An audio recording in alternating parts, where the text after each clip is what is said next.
ఆస్ట్రేలియాకి వచ్చేసరికి మొత్తము 2 types of funds ఉంటాయి.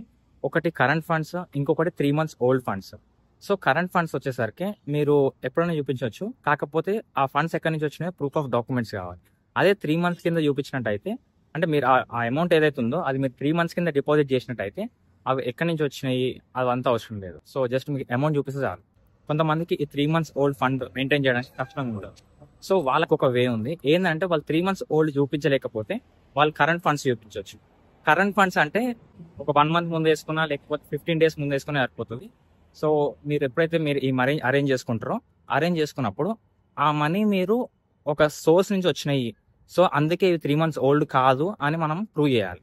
సో ఈ ప్రూవ్ చేయడానికి టెక్నిక్స్ ఏమేమి ఉన్నాయనంటే, ఒకటి మీరు ఏదైనా ఒక సేల్ చేసినట్టు చూపించాలి. సేల్ చేసినట్టు చూపించి అవి మీ అకౌంట్లోకి వచ్చినాయి అని అదొక వే. లేకపోతే అగ్రికల్చర్ ల్యాండ్ ఉందనుకో, ఆ అగ్రికల్చర్ ల్యాండ్ నుంచి మీకు వచ్చిన క్రాప్ని అమ్మి ఆ క్రాప్ నుంచి వచ్చిన డబ్బులే ఇవి అని అట్లా చూపించవచ్చు. మీరు ఇప్పుడు ఈ డాక్యుమెంట్స్ అని ఎట్లా ప్రొవైడ్ చేయాలని అంటే, మీరు అమ్మిన ఇన్వాయిసెస్, మళ్ళీ తర్వాత అగ్రికల్చర్ ఇన్కమ్ సర్టిఫికేట్స్, లేకపోతే ఒక ల్యాండ్ సేల్ చేస్తే ఆ ప్రూఫ్ ఆఫ్ డాక్యుమెంట్ మీరు సేల్ చేసినట్టు, ఇట్లాంటివన్నీ ఇచ్చేసి మీరు ప్రొసీడ్ అయితే కావచ్చు స్టూడెంట్ వీసా అప్లికేషన్.